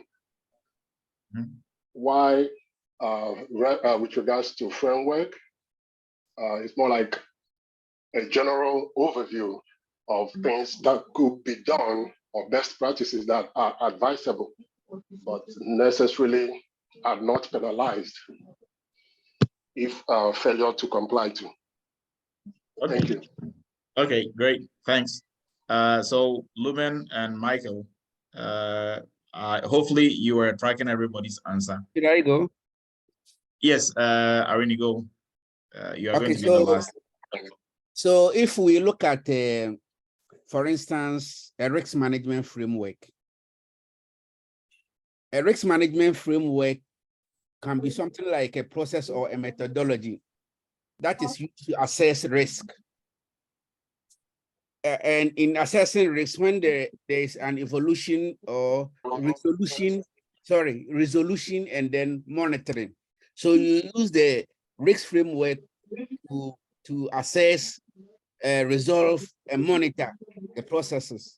Now, in ensuring that the methodologies are met, the methodology is the standard. The standard will be the methodology, or the standard will contain the methodology. So within a risk assessment framework, you have a standard or a methodology that you use to assess the risk, you use to resolve the risk, and you use to monitor the risk consistently. So within a framework, it's a standard, and a standard is a procedure or a methodology or a process that you use to ensure that you comply with a particular framework. All right, Arini, thanks for your input. But mostly when it comes to governance and when it comes to documentation, let's be careful not to use certain words, right? So an example, if you're explaining a standard and you talk about procedures, procedure is also like a document on its own, right? Okay. So, and like an example, if I'm talking about standards and I want to use, okay, so there are a set of guidelines. What am I saying? Because guidelines is also, when it comes to the hierarchy, guidelines is also a document on its own, right? So yeah, I get the point that you are trying to make, but just make that clarification. So Lumen, okay, Julius, go ahead. I'm not sure if you answered already. Julius did. Yes, I did. Okay, you did. Yes. Matthew, I'm not sure if Matthew did. You're gonna go, Jama. Okay, Jama, go. You're gonna be the last, and then Lumen and Michael are going to choose the win. With my oversight. The framework is an industry mandate set of standards intended to keep consumers card safe, data safe when it's used in merchandise and service providers. And the standard is the security sets by to comply all this framework. Okay, great. Thanks for your answer. So Lumen and Michael, hopefully you were tracking everybody's answer and jotting down your best answers. So who is going to be your pick, Lumen? I'm going to go with Tijuana. Okay. She's going to be my pick. Okay. Michael. Yes, so I was just taking some notes here, making sure I didn't miss anybody. So I had Tijuana, Nafi, Awini, Randall, Olu, Julius, Aku, Matt, and Jama. I'll say they all did very well, and it was tight, in my opinion, between Julius and Tijuana. But I did like Tijuana also, the way she started explaining everything. So also give it to Tijuana. All right. Wow, and I also choose Tijuana. So you are the second winner. Please don't forget us in Canada, man. Only US people, please. All right, so like this last question is a freebie, right? So you really have to go down to the basics in cybersecurity, really down to the basics. And we are not looking for definitions, but your general understanding of how this works. So in cybersecurity, everybody, I mean, the first class that you're going to have in any cybersecurity class, they are going to teach you the CIA, right? confidentiality, integrity, availability is what they are going to tell you. They are the pillars of cybersecurity and all the good stuff. Yes, of course, they are the pillars. Now, also in security, when we are assessing anything or any problem, any issues, or we are addressing problems and issues, we also look at it through three main lenses, right? People, processes, technology. Now, what is the relationship? You know, how are you going to, in your understanding, how does your CIA affect people, technology, and processes? Right? What is the relationship between the three pillars, or the three, like the main pillars on which cybersecurity is built? That is your CIA triad, and then also the three main lenses that we look through when we are addressing any cybersecurity issue or information security issue. That is technology, people, and processes. What is the relationship between the CIA triad and then also people, technology, and processes?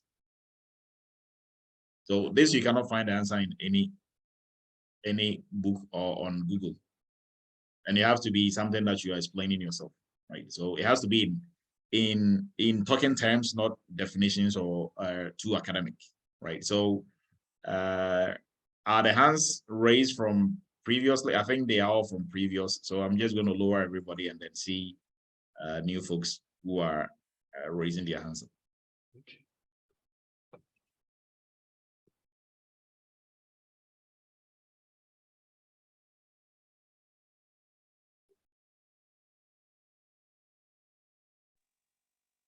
All right, so this new question Sorry, can you repeat the question again? So I'm asking, what is the relationship between confidentiality, integrity, and availability, and people, processes, and technology?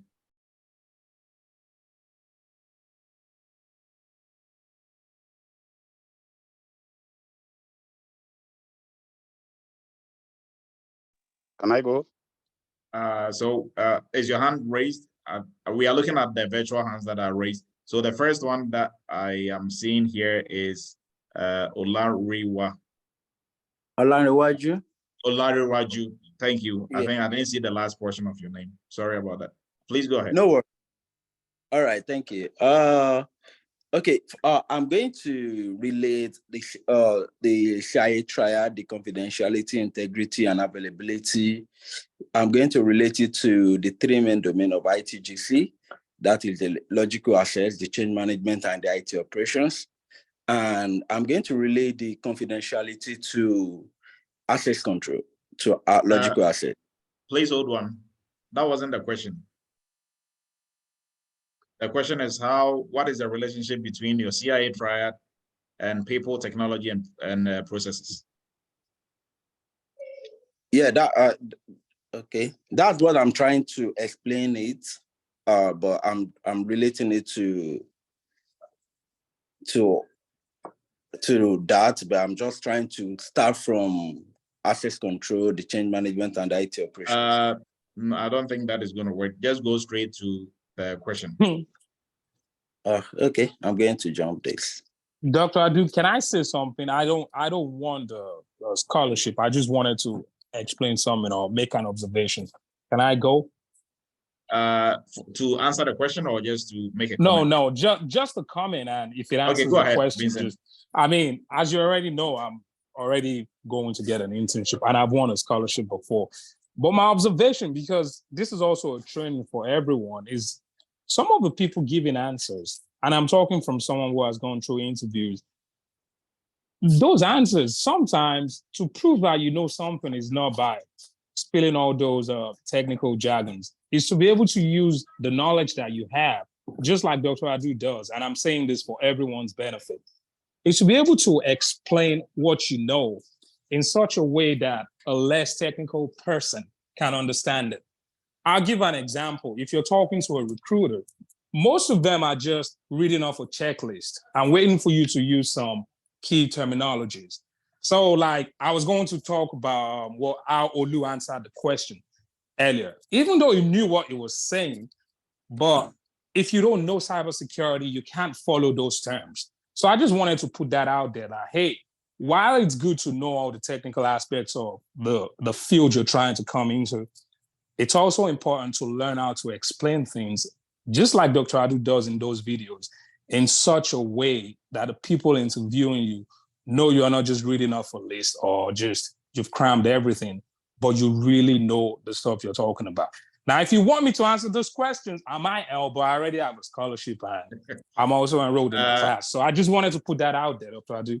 All right, so you are not even allowed to answer those questions, so you can forget about it, Vincent. So let's move on to, but great observation. And what Vincent is talking about is a skill, actually, right? In every industry, you should be able to break down complex technical concepts into everyday terms, everyday, layman terms that anybody can understand, right? And have appreciation of what you are talking about, rather than just, going at it with just industry jargons and industry lingo, right? So you don't want to speak and then somebody is there like, what is he talking about? Meanwhile, you are speaking English. So you should be able to break it down, most especially if you are even on the job, right? You'll be talking, you might find yourself doing presentations to your company executives, and within those meetings, if you just go there with just jargons and just industry lingo, they are going to look at you like you are growing trees on your forehead, right?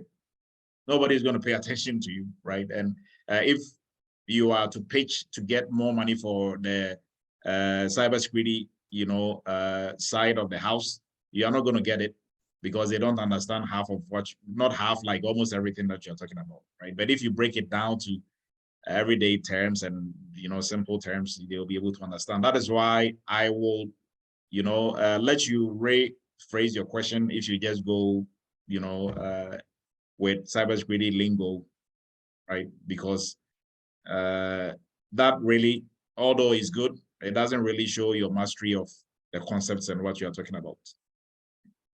All right, so we'll go with Mary. Mary, go ahead. You are the first in the shoot.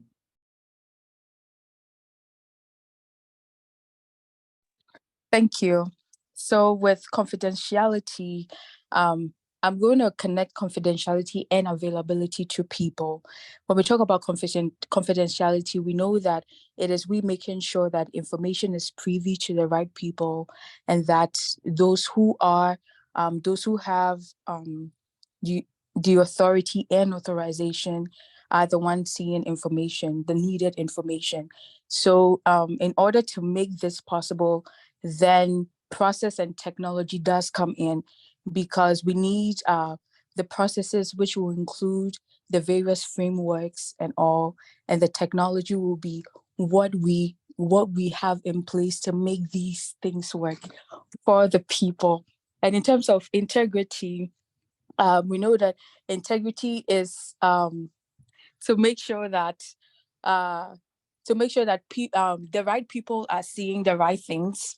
So to connect the three, I would say that confidentiality, availability to the people, whilst integrity will be more connected to the process and the technology to make these three work. Yeah. Oh, good insights. Let's go to Abiodun. Okay. Good evening, everyone. Good evening. I would start by saying that, of course, CIA is basically, those are the three attributes we use to measure the cybersecurity posture, whereby the people, process, and technology, they are kind of the drivers, to accomplish whatever is being done in a business. However, I would say that you can still apply the whole, when you are kind of evaluating the organization as a whole, you still apply the OCI to people, process, and technology. Why? Because in terms of people, of course, you want to make sure that they are, for instance, for availability, for example, you need to make sure that the people are available anytime you need them. And you also want to make sure that, of course, they kind of protect your company information. That's where confidentiality comes in. And of course, that they are also persons that have integrity. Okay. Then in terms of the process, I mean, I'm talking about your organizational processes. You also want to make sure that they are confidential enough in order to protect whatever you are using within the company. And at the same time, you want to maintain integrity of that process. You want to make sure that before anything is changed, that there are processes that has to be involved before things are processes are in place to be able to change whatever process that you've already established in that organization. Then in terms of technology, of course, that one it fits in perfectly into all the three the CIA, because availability is very key when you are talking about your technology, making sure that you have redundancy, you have everything to make your system to be resilient. And at the same time, you want to make sure that the integrity is also taken into consideration, meaning that the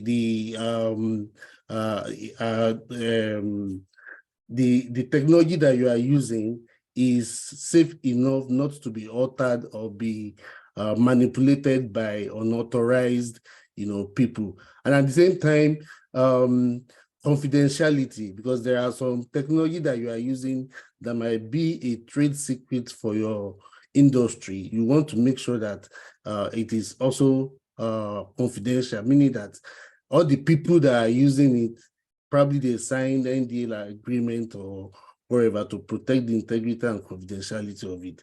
So yeah, I mean, CIA, I would say, applies to all those three areas of business: people, process, and technology. And at the end of the day, that's what will determine the overall security posture for that organization. Thank you. Thank you very much. Awini. Okay, thank you very much for this opportunity. I would like to start by taking the major element, which is people, processes, and technology. I will take people first and relate it to the confidentiality, integrity, and then availability, and come and take the rest and also relate them that way. So now let me start. When you talk about people, they are the people who use the systems within an organization. They utilize the data and the computer systems.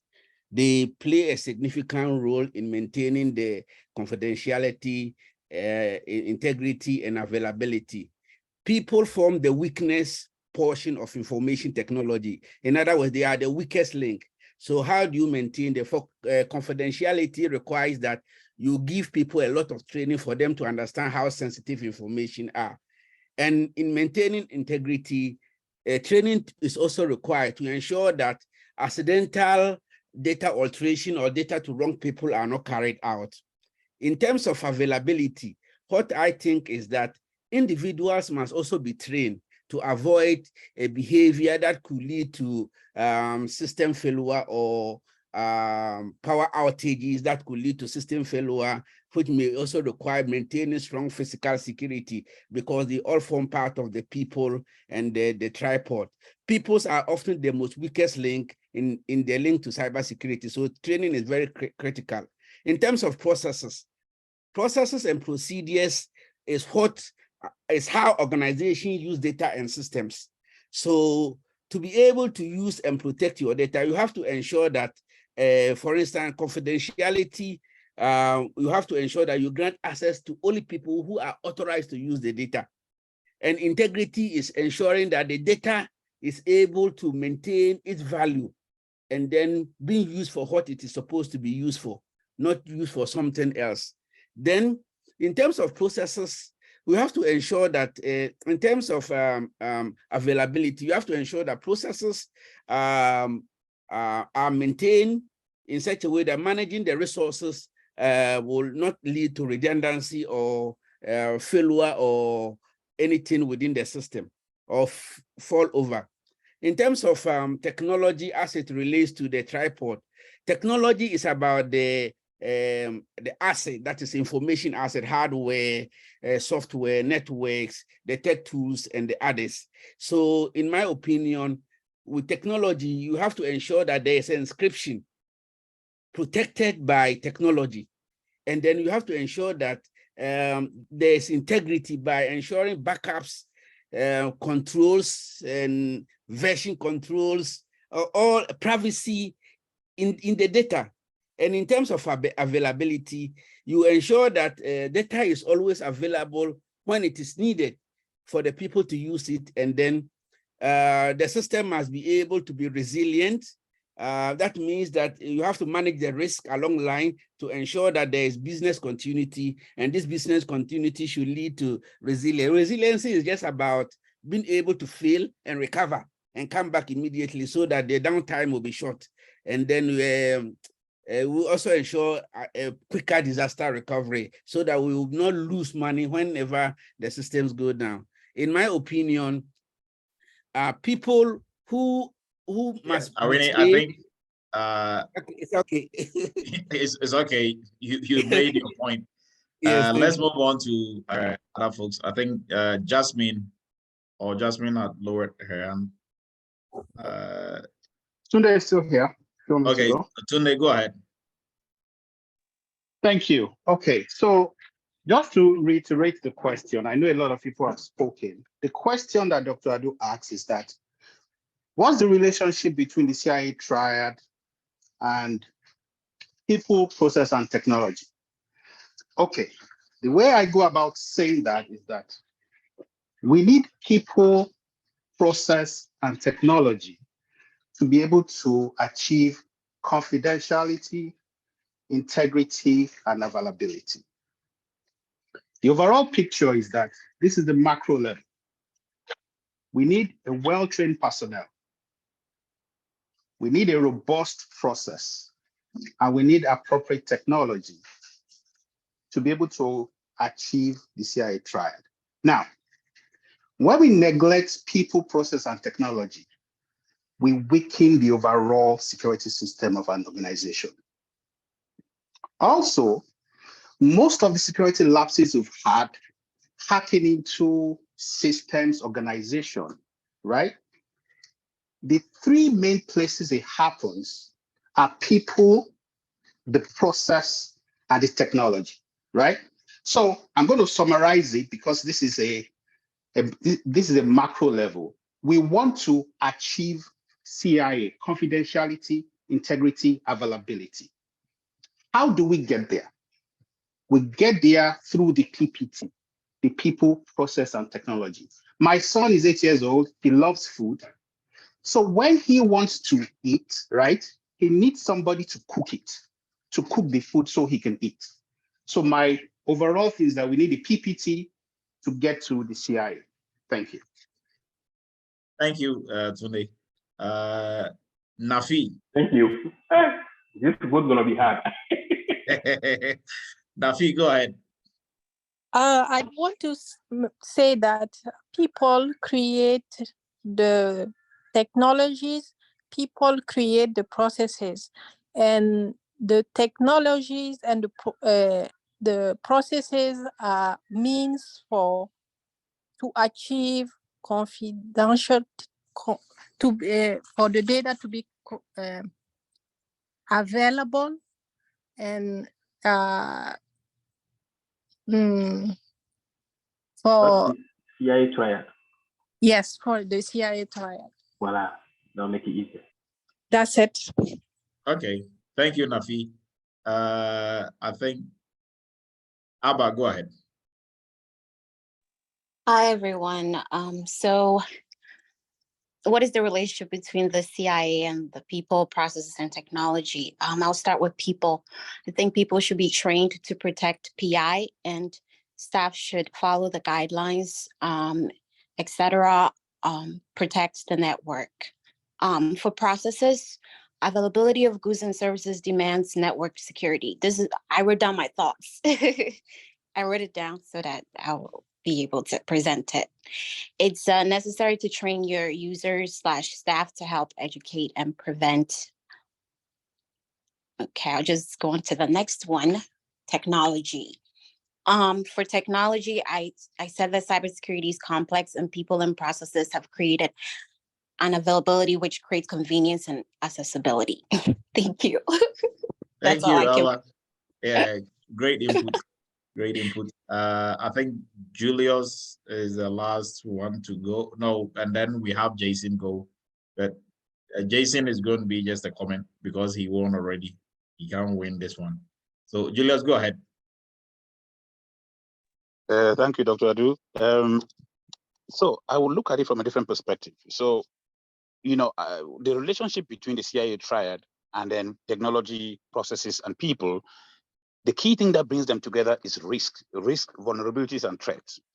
So that said, what happens with this? Because the presence of people, the presence of a process, the presence of technology in a business environment gives rise to risks. It gives rise to vulnerabilities. It gives rise to threats. So how do we resolve that?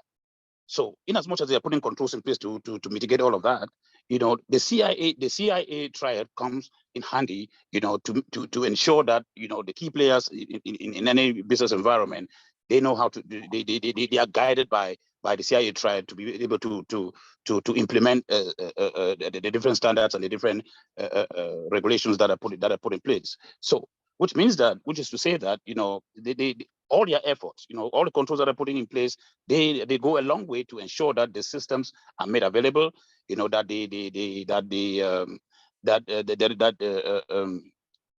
let me put it this way, for example, the data is made, the data is not altered, is not thwarted, you know, and then those who and certain people have permissions to access the different systems.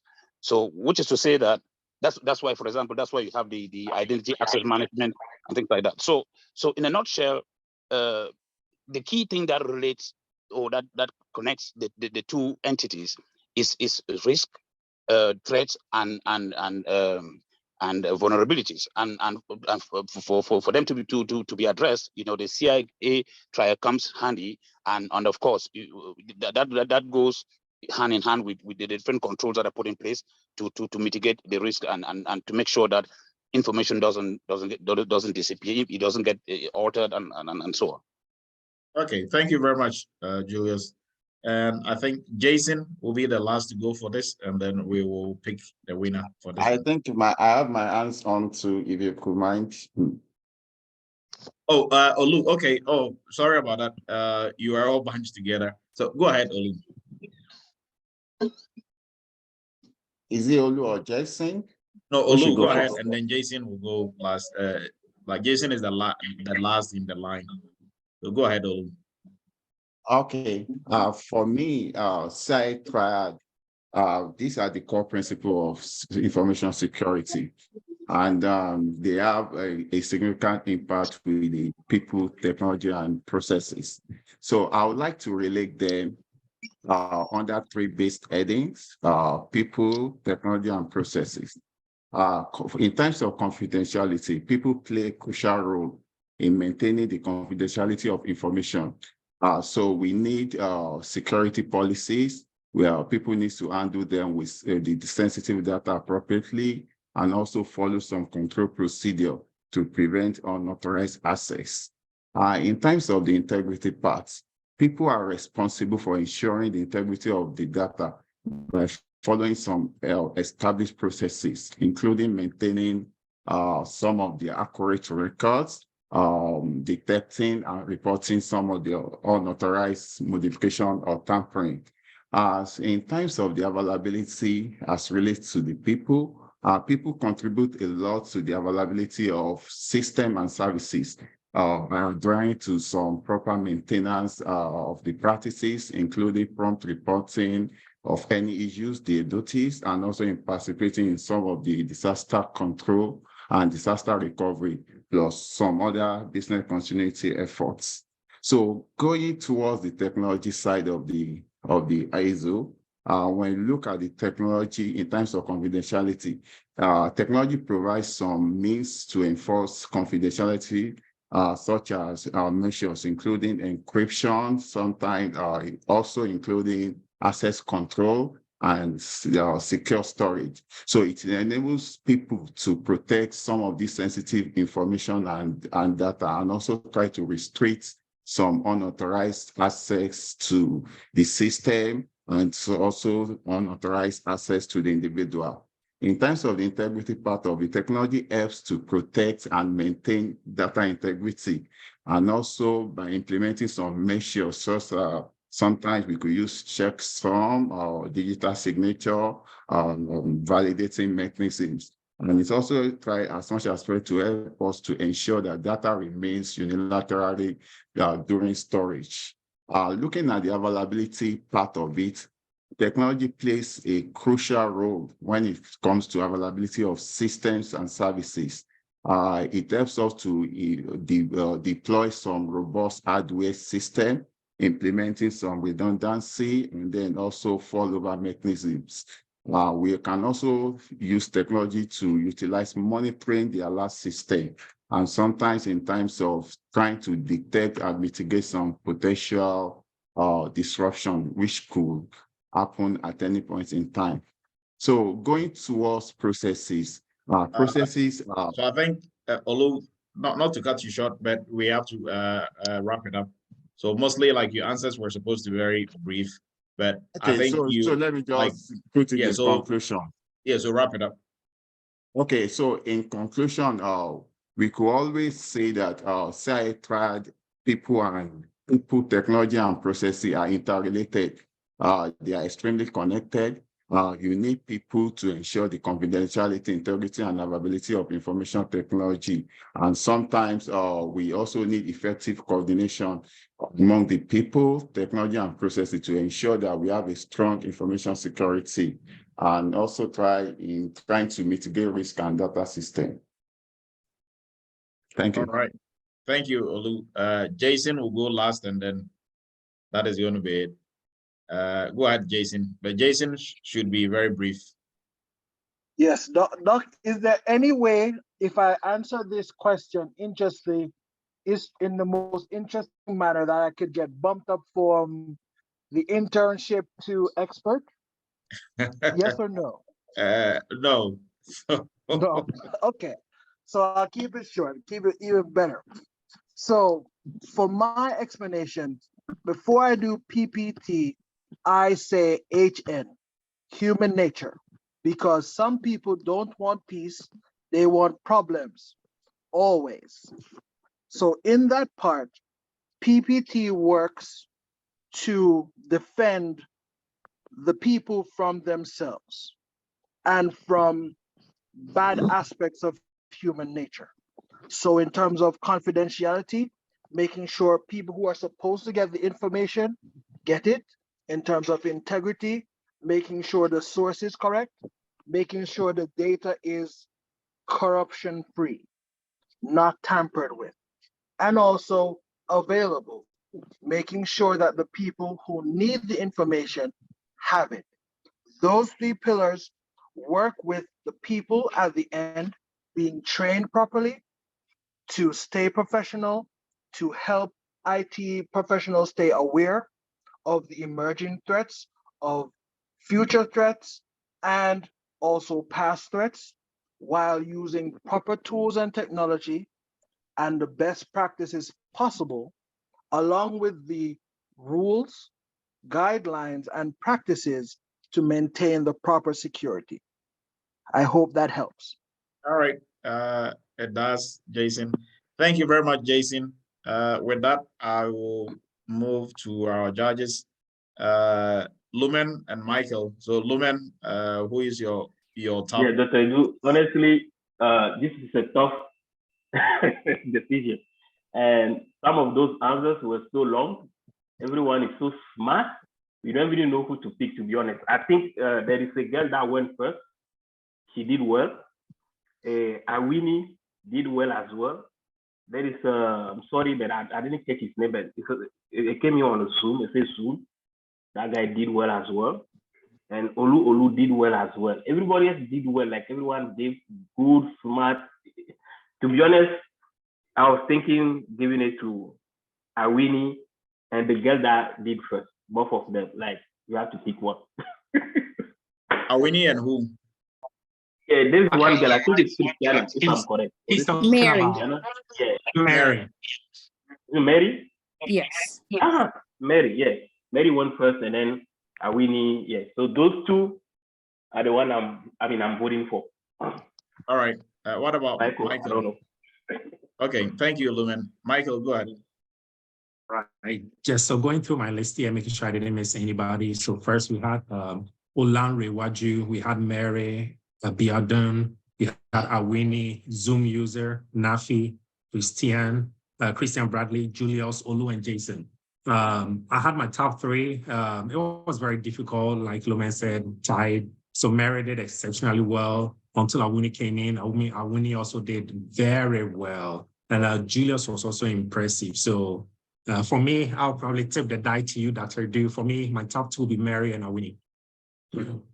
Okay, and for Lumen, your top two is who and who? Mary and Awini. All right, so Mary and Awini, we're supposed to pick one out of Mary and Awini, but since both of you did so well, both of you are going to get it. So now we are picking 4 instead of the 3 that initially we were going to sponsor into the internship. So congratulations to Jason, Tijana, Awuni, and Mary. You guys are going to have a seat at the internship cohort that is starting next week, Saturday. So, yes. So, but today, everybody fought really hard to get this. But congratulations to everybody. All your answers were right, like Lumen and Michael said. Everybody is super smart on here. So it just comes down to how well you're able to break it down, and also time, right? If you make your answers too lengthy, then you lose a lot of people. Now their line of thought probably is not going to be ordered well, but everybody did superbly well, and thank you for contributing to the discussion. You made it very educative and informative. So and very interesting perspectives, right? I'm always speaking and learning from everybody else on here. So I appreciate everybody's time. We have to wrap it up. We are way over time.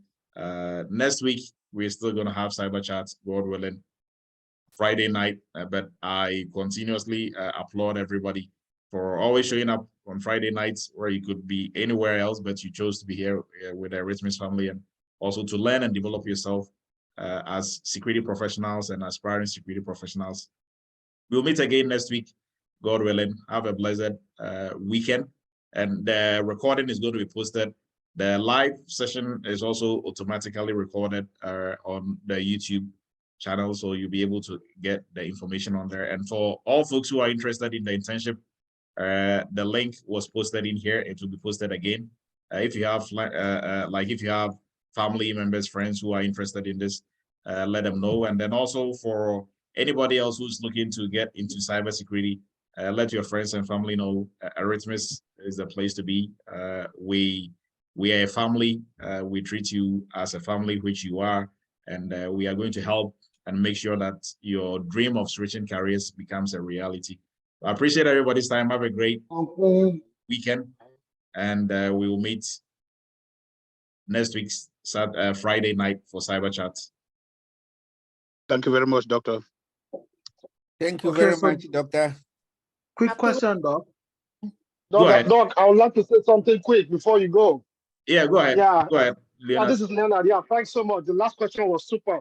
But please, I would suggest if you can do like a cyber chat on paying attention to details and simplifying your response. You know, because I heard a couple of guys repeating and saying the same thing all over again. I think it's important, you know, you talk about this so that people will learn from it. Thank you. Okay, Doc, great. a quick one too, Doc. Yes, go ahead. Yeah, please, I want to find out if there's a separate link for the internship for those who are on the entry-level program. Yes, so that was posted I think that was emailed to all folks in the entry-level program. Okay, maybe I've not found it yet. I'll get through my email and get it then. Okay, yeah, please do. Okay, We'll send it out again. All right, sure. All right. Okay. Thank you very much. So, Yeah. so Doc, how do we collect our winnings? Also, for all the winners, please shoot an email to David at Eretmis, and your emails. We are going to get your emails regardless, because you joined the chat. We will have your emails, but if you don't hear any response, just send an email to David at eretmis.com, and you are going to get a response. Okay. All right. All right, everyone. Have a great weekend. Thank you.